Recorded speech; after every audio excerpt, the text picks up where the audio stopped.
Good afternoon, Muttonistas. It's another Cockney Odyssey. I'm down in London for the FA Cup final, but the day before, I am going to shoot a very small video.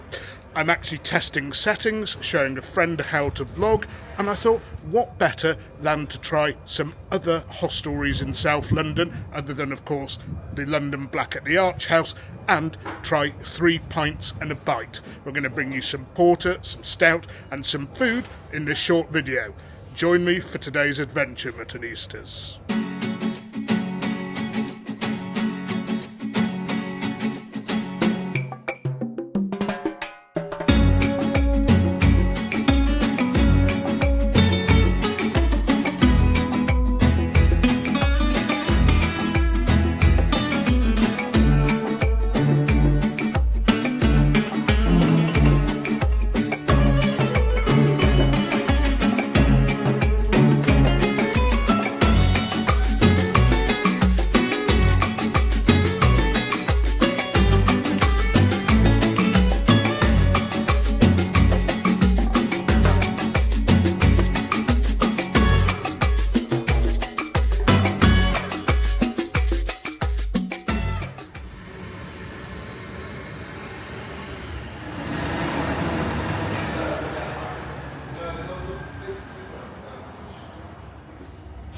That's fine, yeah, just a normal one.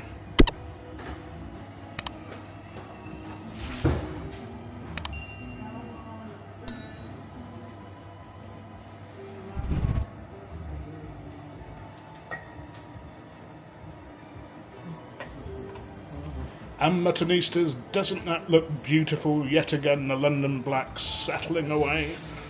Right, Muttonistas, I've started with the best, in my opinion, and then we'll have the rest. Not, of course, too long a video, so I won't waffle for ages. Well, it's not waffle, it's important information, actually.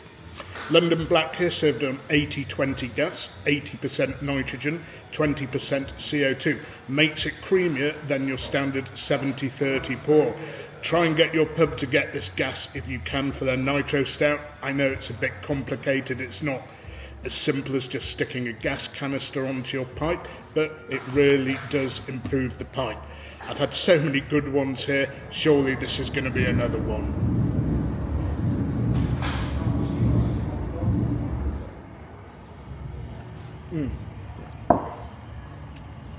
Another great pint. It is one of the first few out of the pipes. I'm just going to call this a creamer. I'm pretty sure later on when it's been flowing through the lines it's going to be another absolute creamer. But honestly, you can't get better than this when it's on form. It is the best stout or porter you can get in Britain. Anyway, Muttonistas, I want to keep this video short, so let's finish this pint and move on to our second venue. Muttonistas, I've been a bit mean to this pint. It's improved as I've drunk through it, and it is an absolute creamer. I'm actually doing a Muttonista meetup here later this evening, and I'm sure it will have been drunk bang into form by then. I mean, if it's as good as this now, when it's one of the first few poured out, it will be on fire later. Anyway, now as promised, we'll move on to the next venue.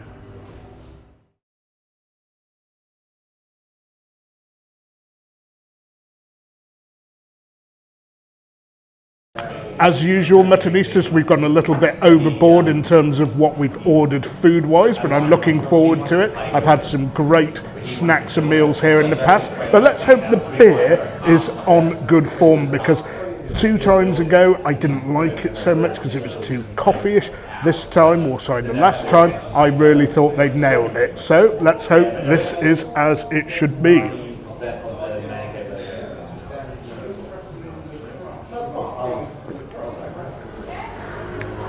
Yeah, still a little coffee heavy, but only very, very slightly. Much more balanced than before. Another creamer, close to being an absolute creamer.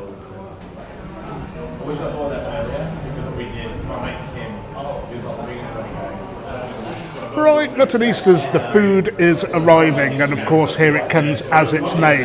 Great beer snacks, more substantial dishes, and if you want wine, you can have that as well. First thing up, the kimchi and cheese lotus root croquettes, and I'm going to have to be very careful and put my tripod on because they're very messy and spurty, and you know, Muttonistas, how good I am at staining my shirts. Okay, here we go, Muttonistas. Plate right up to my chops.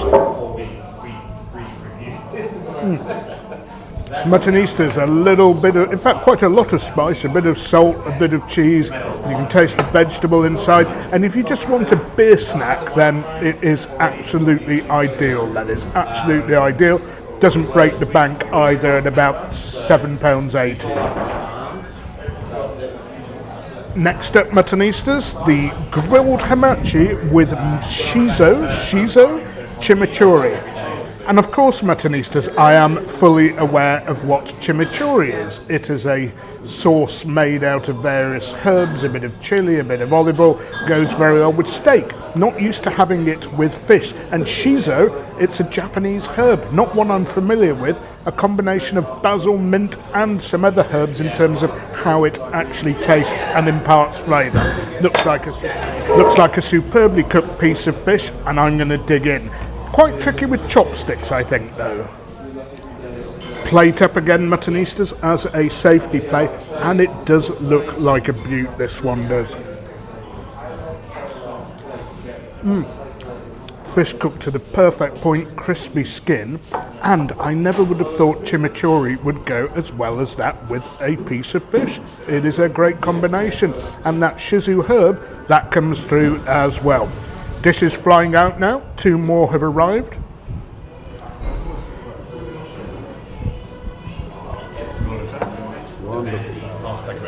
Right, Muttonistas, more dishes have arrived. And on the right, now I smashed that open, gyozas, Japanese-style dumplings, but very, very fusion-esque. Chicken, nduja, the spicy Italian sausage, and shiitake mushrooms. In the middle, we have a style of Japanese noodles called, well, it was called soba. I thought soba were thin black noodles. That looks like udon to me. Anyway, it's got pork belly and it's a dry ramen, so not too much sauce, and a heritage tomato salad with samphire, wakame and ponzu. A lovely dressing, because I know exactly what that's all about. Okay, the messiest first, the noodles, a bit of pork belly. Beautifully tender, just about the right amount of fattiness, which is very important. If you don't like fat, don't go for pork belly, it's not the cut for you. But the most important thing actually in these dishes all the time, it's the noodles. It's not really soba, it's definitely udon, but the seasoning is spot on.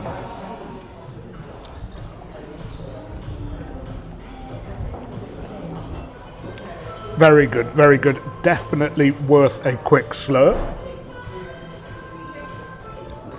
The stout isn't a bad match with this. I would say that one of the problems with stout is that it doesn't actually match too much in the way of food. But what I would say is that the spicier foods do go well with stout. I would say actually for this sort of food, if you're having a beer, a pale ale might be a better bet. But as you know, Muttonistas, I'm a stout man through and through, or a stout and porter man through and through. So we have to make sure we quality control that stout. Anyway, here we are, Muttonistas, with the gyoza. Popular dish, but there are so many ways you can do these. And I thought this might have been roasted rice, but there's a suggestion that it's the sort of stickiness from the pan when you cook the gyoza and it mixes with some of the juices. It's come with a dip. Maybe 2.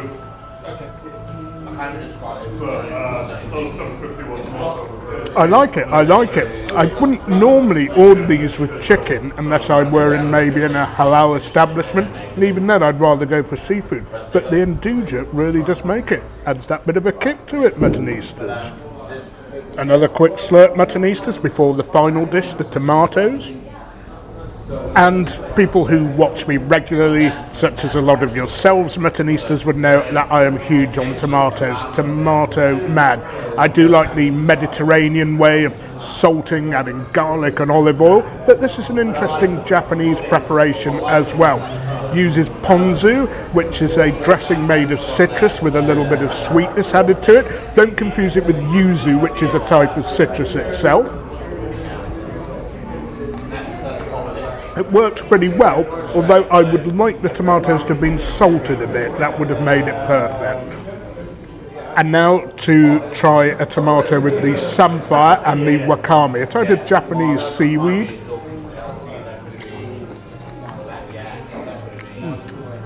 That absolutely helps bring out the flavour of the tomato and does add a bit of saltiness. But even then, I'd still like it to be a bit more salty. Anyway, this has been a great bar, a great beer and a great selection of bar snacks. I'm going to finish these off and I'll see you at the final stop in a few ticks. Muttonistas, I have sold you short here. There's a dish I ordered, I'd forgotten completely about having ordered it. It is spicy chicken heart skewers with hijiki, which is like a brown vegetable that grows off the rocky coastlines of East Asia. I like chicken hearts when they're served Brazilian style at a churrasco. Don't see them on the menu too often outside of that, but let's give them a go. It looks beautiful, this does. I think I'm going to love this.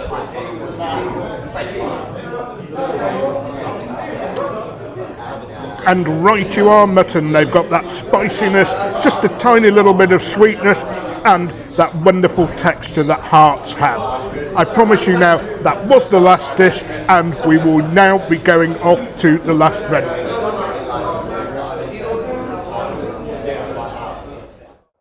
Well, Muttonistas, this was a bit of an experimental video, and I'm not sure how I got the settings with the sound wrong with some new microphones here. But never mind, it's the end of the video, and I went down to Nunhead to visit Skian's pub, a pub that loads of you had asked me to visit. Beautiful, beautiful exterior, lovely little beer garden in front of the pub for people to drink and smoke if they so wish to. Didn't see any food on offer there, but that doesn't matter too much. And when we went inside the pub, well, what an experience that was. Beautiful settings, some of the most stunning I've seen in a pub, certainly the most stunning I've seen in a London pub.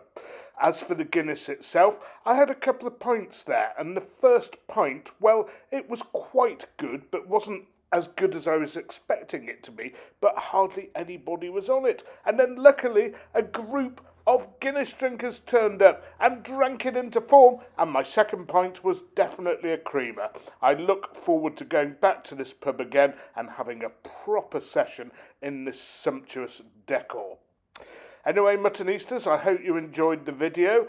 I suppose the angle at which I messed about with the camera at the Colonel place wasn't the best. It was too low, but this is why I filmed. I thought I'd bring you these pubs anyway. Till the next one, whenever that is, wherever that is, I hope you carry on liking, carry on subscribing, and carry on sharing. But most of all, Muttonistas, don't forget, you can't beat a bit of mutton.